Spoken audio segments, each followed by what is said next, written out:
Storytelling is a great way to hook people in if you are a compelling storyteller. And the only way you get to be a compelling storyteller is to tell more stories. So you got to practice. But I don't want you to think I got to practice and get it perfect before I start recording TikToks. That's not how this works. But think about just asking that hook at the beginning and going right into a story.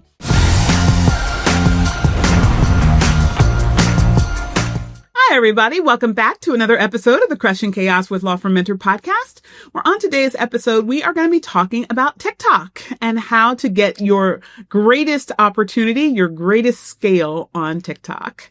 So I am very excited to talk to you about this topic because TikTok is one of these areas that I think lawyers either love or they just stay away from with a 10-foot pole. And a lot of times we're doing that based on our own personal preferences. You know, if you are a lawyer of a certain age, and I fit into that category, even though not all of our followers do, but certainly a lot of us do. A lot of us do, right? Oftentimes we think another social media platform, who has time to learn it? I'm just going to stay on Facebook. And here's the great thing. You don't have to think about TikTok as, do I like this thing? And is this going to be great for my social life? Some people very much like TikTok from a social perspective, but more and more people of different demographics are getting on TikTok. There is a whole septuagenarian movement on TikTok. I just learned that actually from a neighbor of mine. And there are also people that are, middle America, middle age type folk that are oftentimes in the greatest need for legal services for a lot of practice areas that are also on TikTok. So whatever your demographic is, obviously you always want to know the demographics of your platform. A quick ChatGPT search can give you that for all of the social media platforms. But I want to just give you some thoughts about TikTok today and some strategies that you can use to actually either get started or get better on TikTok, because there is an opportunity there. And if we think about it purely from a marketing perspective, whether it suits us or not, it's something that we can actually use to get more visibility and traction on our business. All right. So 5 strategies for TikTok. First and foremost, you always want to have a hook in the first 2 seconds, okay? A hook is necessary no matter where you're marketing. Nowadays, we have a very short attention span. We do not spend a lot of time listening and kind of figuring out if this is for us, not for us. You want instantaneous, this is for me, right? And how do you get there? You get there with the hook. So what does that mean? You want to start strong. You want to think about things like pattern interrupts. You want to do things that are attention grabbing. So when we say a pattern interrupt, you don't want to start with, hi, my name is, and I'm from so-and-so's law firm, right? You want to just jump right into the content. There are ways that people will find you. Once they find your video, if it's interesting, if it's engaging, if they start to follow you based on some other things we're going to tell you about in today's show, then absolutely they will get to hi, my name is content, right? They will get to your descriptors. They will get to your page and it'll be laid out in a certain way. But just the video itself, you want to jump right on in there with something that catches them, right? Think about it this way. If you had nothing but 2 seconds to get someone's attention, what would you say about whatever it is you're going to put in your video? Like the number one reason people are not getting divorced anymore. Okay. Number one reason. Okay. So that tells me this is important. People not getting divorced anymore. That's somewhat counterintuitive to what I understand. I very much know as a divorce lawyer that people get divorced all the time, right? So what is that going to make me think about? Well, it's going to make me think. That's the whole point. It hasn't told me anything yet, but it's told me there's something contraindicated. My thinking is people get divorced. You're saying people are not getting divorced, and you're telling me the number one reason. So you're giving me something important, right? So I'm connecting the dots in my head that this is something of value. So you want to think about that. And you also want to do some on-screen text to summarize your hook, right? Sometimes just having a little splash of text over your video at the start of your video gives people a reason to actually tune in before they've even started listening, right? They just see it. And visually, we are going to connect much more than auditorily and even kinesthetically. So just looking at something, we're going to be like, oh, yes, I process that much faster. And I tend to want to pay attention sooner rather than later if it's something of interest to me. All right. Factor number 2, okay? Marketing strategies on TikTok. Storytelling over selling. Okay. Now this is something that has become much more prolific in our society today, right? We know that there is kind of a hitting of the wall, if you will, with people's tolerance for being sold to.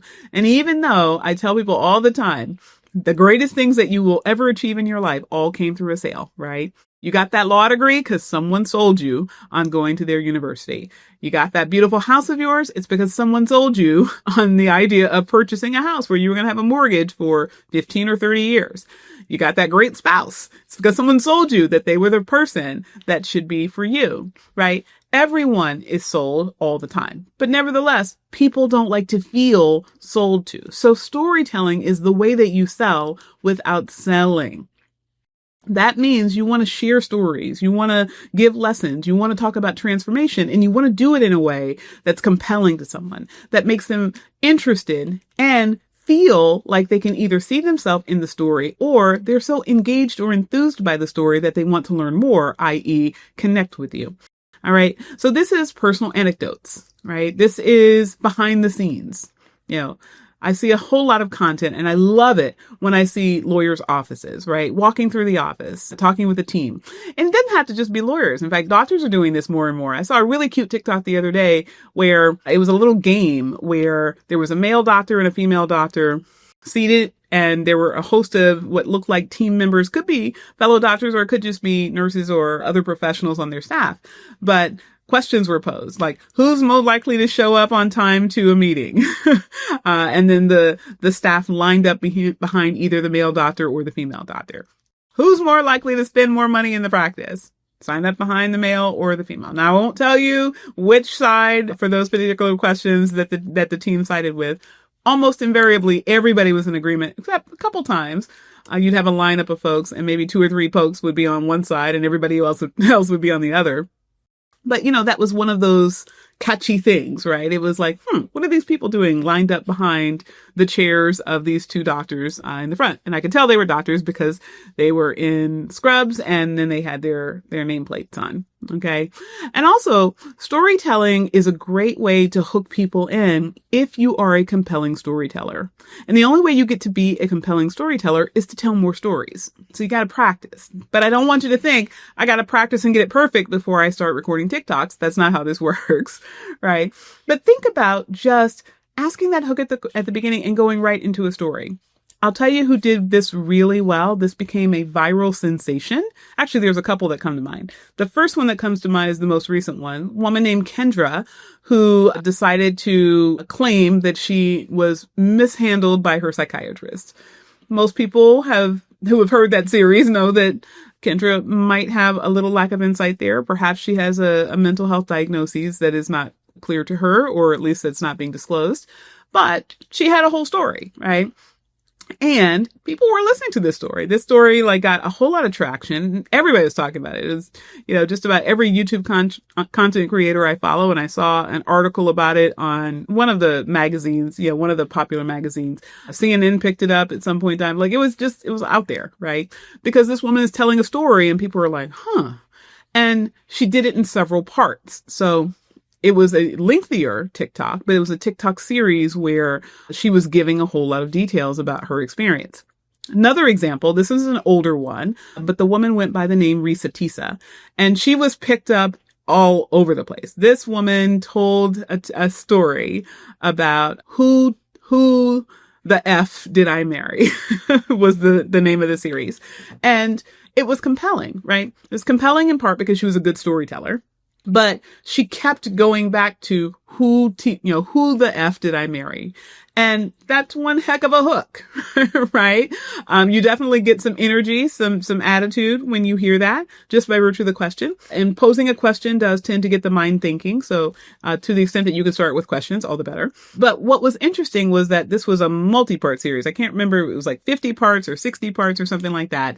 But she kept telling the story in this long kind of detailed, very elaborate way, but it went into a lot of lessons in each of the stories. So she's piecing together things, and you had to listen to the series to kind of see where it was going, but then ultimately to get to the punchline of all of these lessons leading to kind of the ultimate conclusion of look out who you marry, or look out who you move in with during COVID.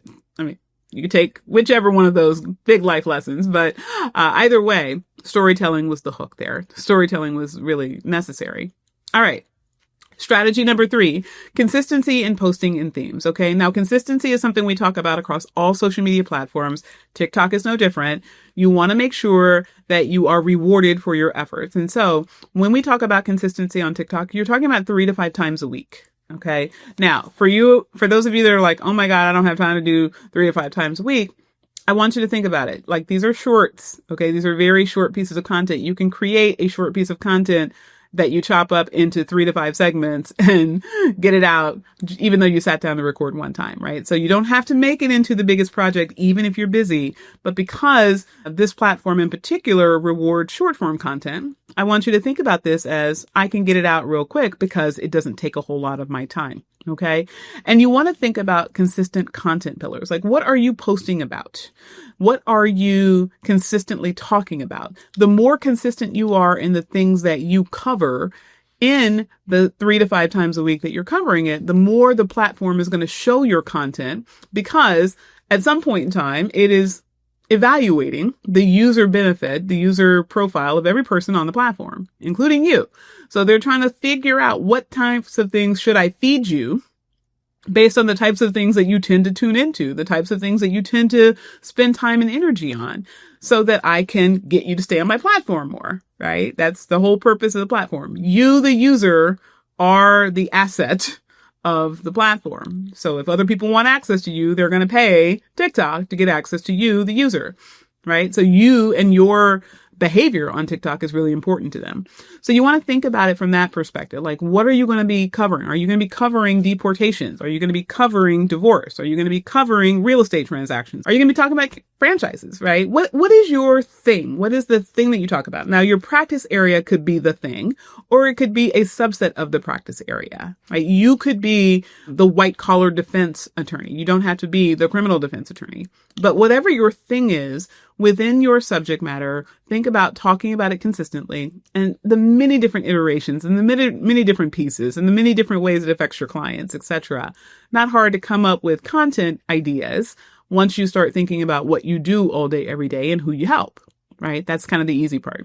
But getting to that level of consistency is super important. All right. Leverage native features and trends. Okay. This is strategy number 4, leverage native features and trends. Okay. What do we mean by this? You want to be thinking about using TikTok tools. Okay. All of the platforms, but particularly TikTok, is going to reward you for using the tools that they say are valuable for you. So if they introduce a new feature, I want you to think about just spending a couple minutes and learning how to use it, right? If you're somebody that isn't really kind of techie and likes to play with new things and kind of try and test new ways of dealing with, that's okay. Just think about using AI as a way of teaching you, right? If you go on Copilot or Gemini or ChatGPT, you're going to be able to put in a prompt and say, teach me how to use this new feature on TikTok. But these new features are something that they want to get traction on, they want to get data on. So the more that you engage with them, the more helpful you are to the platform, the more you get rewarded for that. Okay. So what does that mean? You want to be thinking about trending sounds, right? What are the sounds that you hear most often on that platform? Even if you play them softly in your background, that can help, right? Text overlays. How are they optimizing for that? How are they using captions? How are they using transitions? The more you do what is the popular thing to do on this particular platform, you are being incentivized to be the cool kid. You are getting kudos for following the trend. So the more you think about that, the more visibility you're going to get on this particular platform. And you also want to experiment with things like live streams and duets and stitches, right? One thing that I know has become a real popular event and a real popular user experience on TikTok is live streaming, right? When people live stream to TikTok, it becomes I'm catching something in real time. That tends to draw more eyes and more ears. And depending on how compelling it is, whatever you're streaming about, the more likely you are to get people to show up. And the more you get people to show up, the more TikTok is going to reward you to get even more people to show up in the future. So again, using their features is going to go a long way in getting you more traction. All right. Strategy number 5 for marketing on TikTok is you want to have a strong call to action and funnel alignment. So remember early on when we were first talking about how you want to have a strong hook, it was like jump right on in there to the content. Don't start with, hi, my name is, and this is where my law firm is located, right? That kind of all about you as opposed to all about whatever the substance is of your video is just not going to work on this platform. But your CTA is a way to get people to the content and the information in the website that's going to have all about you, right? Because ultimately you do want people to know about you. You want them to hire you. You want them to engage with your content. You want them to join your email newsletter. You want them to download your blog. You want them to follow your podcast, whatever it is you're doing. How do you do that? Well, you lead them there, but you have to lead them there by giving them what they want and then serving them what they need, right? What they want is whatever the cute thing is that you're posting about on TikTok. And then what they need is the opportunity to hire your firm. So follow for more. News that you can use about XYZ is a way. You also can, directly say, click to contact us here, right? However you want to get people to engage with you is how you want to start focusing the end of your content. Also, opportunities for downloadables and comments, right? Ask people to comment a keyword or phrase in order to gain access to something. So maybe you've created a lead magnet that's going to be behind a paywall on your website, or just gated content in general, right? In order to download your white paper on, top 10 strategies for commercial real estate investors, you want to have that person's email so you can continue to engage with them and continue to market to them.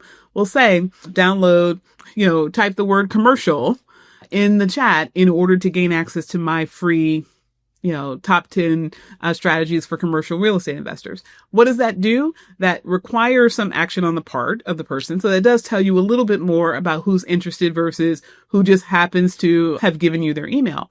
But also it drives up engagement on your platform. And the more engaged people are on your platform, they're not just liking a video, but they're actually saying something on it, the more your videos get shown. Again, because TikTok knows this is a person who is keeping eyes and ears on our platform. We want to reward that. All right, guys, today we have been talking about the marketing platform, the social media platform of TikTok. And I hope that you have gained some strategies that you can use for your TikTok optimization strategy. I'm Allison Williams, host of the Crushing Chaos with Law Firm Mentor podcast, and I will see you on our next episode.